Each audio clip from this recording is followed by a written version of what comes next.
राधे राधे, हरे कृष्णा। कैसे हो साथियों? आज मैं आपके लिए एक ऐसे भक्त की कथा लेके आया हूँ जिनका नाम आपने बहुत सुना होगा। बात बात पे उनका नाम आता है और सबसे बड़ी बात है, उन्होंने भक्ति की एक मिसाल कायम की है। एक ऐसी मिसाल हम लोग इन आंखों से देखते हैं तब भक्ति करते हैं, और उन्होंने बिना देखे भक्ति की। इसे कहते हैं सच्ची भक्ति। मैं विकास अग्रवाल आपसे अनुरोध करता हूँ कि मेरे चैनल को सब्सक्राइब शेयर जरूर करें। मेरा उद्देश्य आम जनमानस के बीच ईश्वर की परम कृपा, परम अनुभव के जो हमें सौभाग्य प्राप्त होते हैं, कहीं हमारे साथ ऐसी चमत्कार होते हैं या ऐसी घटनाएं घटती हैं जो हमारे बस में नहीं है, वो आम जनमानस तक पहुंचाना है। और आपसे अनुरोध करता हूँ, आप अपनी ऐसी घटनाएं मुझे बताइए ताकि मैं सब तक पहुंचा सकूं और हम लोग ईश्वर का गुणगान जन जन तक पहुंचा सकें। कथा शुरू करते हैं। जैसा कि मैंने ब्रीफिंग में बताया आपको कि बिना देखे कान्हा से प्रेम। शायद आप समझ गए होंगे, जो लोग नहीं समझे उन्हें मैं बता देता हूँ, और जो समझे हैं आप सही समझे। सूरदास जी की भक्ति के बारे में बहुत लोगों ने सुना, बहुत पद गाए हुए। उनका एक छोटा सा वाक्य मैं आज आप लोगों के साथ शेयर करना चाहता हूँ। सूरदास जी रोज अपने भजन गाते रहते थे। उधर पट बंद हो जाते थे राधा रानी के, और उसके बाद सूरदास जी अपने भजन गाते थे, उनको लुभाते थे। ठाकुर जी रोज उनके भजन सुनते थे, राधा रानी भी उनके भजन सुनती थी। तो श्रीनाथ जी का, ठाकुर जी श्रीनाथ जी वाला रूप रोज नित्य होता था कि इधर कपाट बंद हुए, और कपाट बंद होने के बाद कुछ देर के लिए वो अपनी कुटिया में चले जाते थे, और कुटिया से आकर के फिर भजन गाते थे। लेकिन उनकी दिनचर्या यही थी, पूरे दिन प्रभु भक्ति के भजन गाना, उनको प्रसन्न करना, और अंतर में उनके दर्शन दीदार, अंतर की आंखों से, बाहर की आंखों से नहीं, अंतर की आंखों से उनके दर्शन दीदार करना। ऐसी सेवा में, ऐसी भक्ति में वो हमेशा डूबे रहते थे। अब एक दिन दोपहर के वक्त, वो सायंकाल के वक्त कपाट बंद हुए शयन आरती के बाद, और सूरदास जी भी अपनी लाठी लेके अपनी झोपड़ी की तरफ जाने लगे। तो कान्हा जी चले।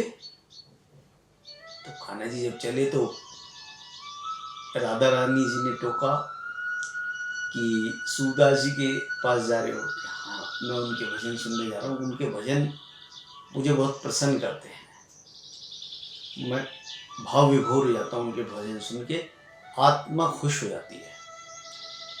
तो कहने लगी आज मैं भी चलूंगी। तो उन्होंने कहा नहीं, तुम नहीं जाओगे, तुम नहीं जाओगी। तुम्हारे को जो है अगर किसी ने देख लिया, पता चल गया तो बड़ी दिक्कत हो जाएगी, मैं जाऊंगा। तो राधा रानी जी कहने लगी नहीं नहीं, मैं साथ में चलूंगी। और हमारे श्रीनाथ जी मना करने लगे, कहते नहीं मैं अकेला जाऊंगा, आप यहीं रहो। तो एक चीज बीच में बताना चाहूंगा आपको साथियों, भगवान पूरी सृष्टि के, ब्रह्मांड के मालिक है। एक पत्ता भी उनकी इच्छा के बिना नहीं हिलता, लेकिन वो इतने भक्त वत्सल हैं कि वो भक्त की इजाजत के बिना वो भी नहीं हिलते हैं। उनको भी ये रहता है कि मेरे भक्त का समय आ गया। इजाजत से मेरा कहने का मतलब कि अगर भक्ति का, पूजा का, अर्चना का समय आ गया तो वो अपने आसन पर आके विराजमान हो जाते हैं। विग्रह रूप में तो वो हमेशा रहते ही रहते हैं, लेकिन उस विग्रह के अंदर आके भी समाहित हो जाते हैं। ये उनका हमेशा नियम रहता है। वो कहीं भी सृष्टि में रहते हैं, सभी जगह रहते हैं, हर वक्त रहते हैं। फिर भी अगर उन्हें जाना पड़ता है तो वो समय से आ जाते हैं, ताकि किसी को उनका पता ना चले। अब श्रीनाथ जी ने क्या कहा, श्री लाडली सरकार से कहा कि अगर तुम मेरे साथ जाओगे और हमें देर हो गई, क्योंकि सूरदास जी बहुत अच्छे से भजन गाते हैं और हम डूब जाते हैं उनके भजनों में, और तुम भी डूब गई और देर हो गई, भोर हो गई, तो हम यहां आने में लेट हो जाएंगे और गोसाई जी जो पकड़ लेंगे, वो जो पूजा अर्चना करते हैं मंदिर में, तो वो पकड़ लेंगे, वो पहचान जाएंगे कि हम यहाँ पर नहीं है, वो पहचान जाएंगे, फिर बड़ी डांट लगेगी। तो ये भी भक्त और भगवान का एक बड़ा प्रेम का रिश्ता होता है। तो फिर भी मैया ने कहते नहीं मैं तो चलूंगी, आप चाहे कुछ भी हो। नानी जी कहने लगे देख लो भाई, पता चल जाएगा, मत जाओ। क्योंकि देखो अगर नहीं लेके जाओगे तो मैं उन्हें बता दूंगी कि तुम रोज रोज जो है कपाट बंद होती यहाँ से भाग जाते हो। कहने लगे भाई मतलब अधिपति तीनों लोग के उनको ब्लैकमेल, अगर हम देसी भाषा में कहें तो। लेकिन दरअसल क्या है, वो एक प्रेम होता है भक्त का भगवान के प्रति, भगवान का भक्त के प्रति, ये एक प्रेम है, बंधन नहीं है। उन्होंने देखो कैसी लीला रचते और कैसे नादान बने थे। अच्छा गोसाई से कह दो भाई चलो भाई, फिर तो कोई रास्ता ही नहीं, चलो तुम भी चलो। अब वो चल दिए, आगे आगे वो निकल चुके थे सूरदास जी अपनी लठिया लिए, और पीछे पीछे हमारे श्याम वो आगे। तो वो आगे थे, वो पीछे थे। आप जानते हो जब सूरदास जी का समय था, उस समय लाइट वगैरह इतनी सड़कों पे या इधर उधर नहीं हुआ करती थी कि केवल चंद्रमा का रात्रि में और दिन में जो है सूर्य देव का प्रकाश होता था, तो रोशनी नहीं थी। और चलते चलते पता नहीं लीलाधर ने क्या लीला रची। वैसे तो वो रोज का रास्ता था सूरदास जी का कुटिया तक जाने का, लेकिन उस दिन कैसे बह के कहाँ बह के एक बहुत भारी गड्ढा आ गया और सूरदास जी को पता नहीं चला। चलते चलते चलते चलते सूरदास जी उस गड्ढे में गिर गए। अब वो गिरे तो उनको कुछ खरोचे उरोचे, जब इंसान गिरेगा तो थोड़ी बहुत आई नहीं, आ गई, लाजमी थी। अब सूरदास जी जो है उन्होंने आवाज लगाई, अरे कोई है, कोई मेरी आवाज सुन रहा है तो मैं यहाँ इस गड्ढे में गिर गया हूं, मुझे बाहर निकालो, मेरी सहायता करो। हे राधे रानी, हे श्रीनाथ जी, हे कान्हा जी, मुझे यहां से बाहर निकालो। अब वो तो पीछे आ ही रहे थे, तो ठाकुर जी बोले भाई सूरदास जी तो गिर गए इसमें, तो इनको यहां से निकाला जाए। तो राधा रानी कह रही नहीं नहीं, वो बहुत चतुर हैं, वो पहचान लेंगे तुरंत। तो कहने लगे कहाँ पहचानेंगे, उनको दिखाई तो देता नहीं है। देखो लीलाधर की लीला अलग अलग तरीके से होती है, वो जानते भी सब है और वो जानते भी कुछ नहीं है, वो मानते भी सब है और वो मानते भी कुछ नहीं है, समझते भी सब है, समझते भी कुछ नहीं है। ऐसी लीलाधर की लीला होती है। पर जहां प्रेम होता है वहां, अब राधा रानी जी ने मना कर दिया कि वो पहचान लेंगे। उन्होंने कहा नहीं पहचानेंगे, कैसे पहचानेंगे, उन्हें कौन सा दिखाई देता है। तो राधा रानी जी कहने लगी अच्छा लेकिन थोड़ा दूर से ही कर लेंगे।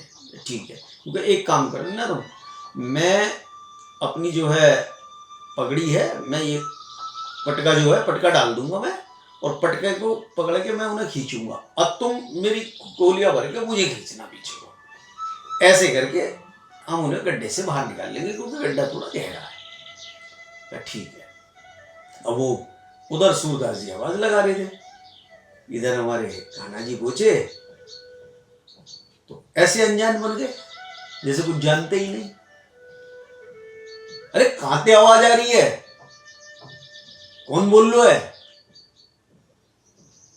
मैं यहां सूरदास जी, यहां अरे कहाँ थे, कहाँ आसमान से आवाज आ रही है क्या?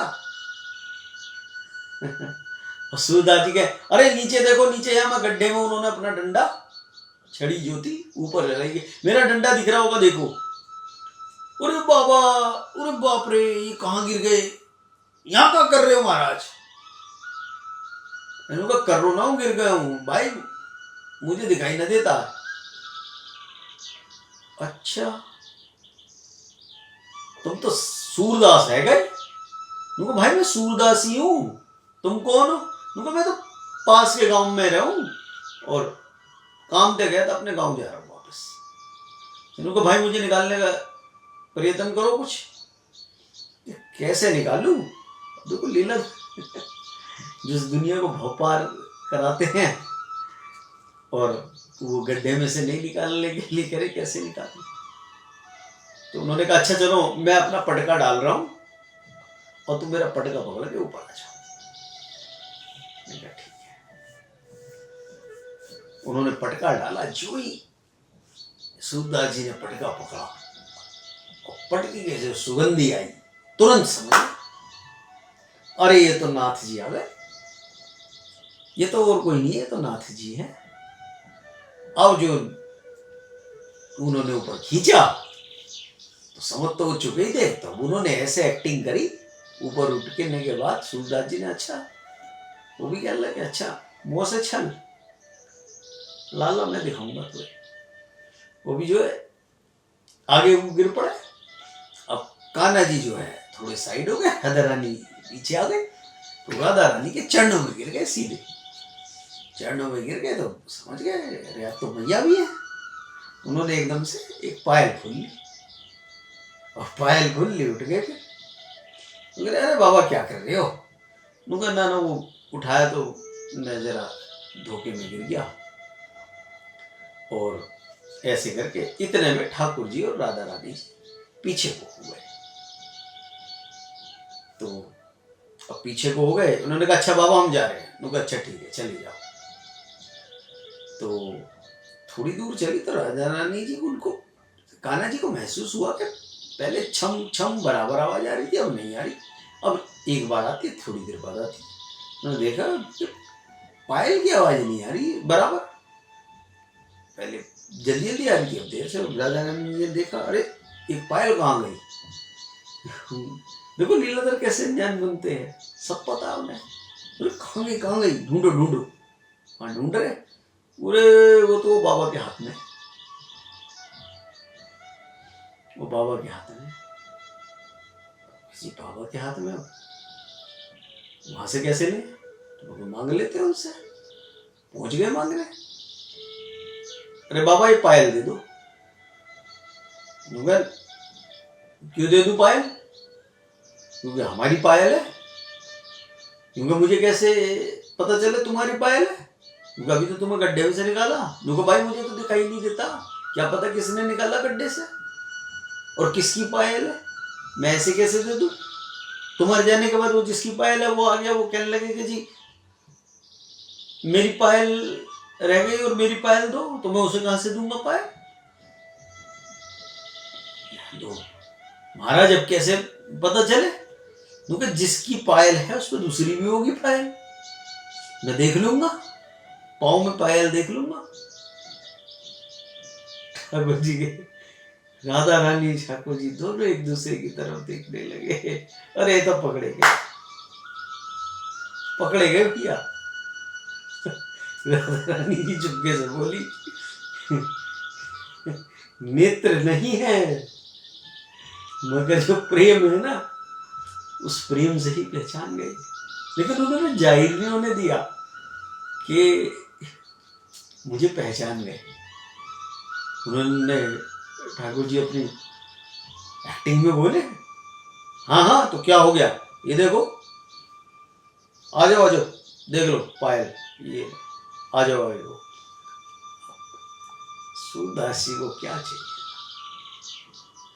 चरणों में नीचे बैठे, चरणों में पाँव में हाथ लगाया, बस हो गई दूसरी दुनिया में हाथ लगाकर। रोम रोम उनका खिल गया। उन्हें तो पता ही था कि हमारी माता की पायल है। झुक गए, शीश रख दिया पैरों पे, आंखों से अश्रुओं की धारा ऐसी बही कि मैया के पांव धो डाले। अब दीनानाथ ने अपना नाटक समाप्त कर दिया। अनजान बनने वाला उन्हें उठाया, मैया ने प्यार से सर पे हाथ फेरा। जानते हो क्या हुआ? सूरदास जी को दिखाई दे। पहली बार उन्होंने प्रिय प्रीतम के साक्षात दर्शन करे। अभी तक तो अंतर में करे थे, आज आंखों से दर्शन करे। भाव विभोर हो गए, रोने लगे। ठाकुर जी ने आगे बढ़ के गले से लगा लिया, मैया ने भी गले से लगा लिया, तीनों एक साथ गले में। हमारा बच्चा ही तो अपने बच्चे को गले से लगा लिया। साथियों, विश्वास और प्रेम ये होता है। इस हद तक विश्वास किया जाता है और इस प्रकार विश्वास किया जाता है और ऐसा प्रेम किया जाता है कि आंखें नहीं हैं पर दर्शन रोज करते हैं।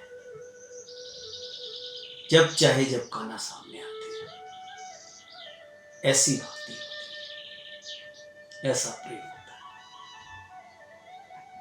ऐसा प्रेम होता है कि अधिपति तीनों लोक के छुपा रहे हैं अपने आप को, अपनी पहचान छुपा रहे हैं, लेकिन जो भक्त दिन रात उनमें डूबा रहता है, उनसे वो कैसे बच पाएंगे? उनकी लीला भी फेल हो जाती है भक्तों के आगे, और वो चाहते भी हैं फेल हो। जब प्रेम होता है ना, जब विश्वास होता है, तो नारायण खुद झुकते हैं आगे। बस प्रेम और विश्वास। साथियों, यही मैं आपसे हमेशा कहता हूं, अपने विश्वास को मजबूत रखिए, नारायण से सच्चा प्रेम कीजिए। वो दिन दूर नहीं कि जब हम इस पृथ्वी से जाएंगे तो उनके साक्षात दर्शन जरूर करके जाएंगे। बिना दर्शनों के नहीं जाएंगे, ऊपर जाकर के नहीं, यहीं से दर्शन करेंगे। सिर्फ प्रेम की कमी है। प्रेम, विश्वास, विश्वास होगा तो प्रेम, प्रेम होगा तो विश्वास। तो साथियों, मैं आपके लिए एक और भक्त की ऐसे ही कथा लेकर के हाजिर होऊंगा और आपसे फिर अनुरोध करता हूँ, कथा आपको अच्छी लगी तो शेयर सब्सक्राइब जरूर करें, और आपके साथ कोई अनुभव हुआ है तो मुझे जरूर बताएं, ताकि मैं जन जन तक उस अनुभव को पहुंचा सकूं और हर किसी को ये पता चल सके कि सूरदास जी जितने बड़े भक्त बनने से ही नारायण नहीं मिलते। नारायण आम इंसान को भी मिलते हैं, परिवार के साथ रहने वाले को, आम जिंदगी जीने वाले की भी पग पग पर सहायता करते हैं। तो इस भक्ति के प्रचार प्रसार में आप मेरी सहायता कीजिए। राधे राधे, हरे कृष्ण।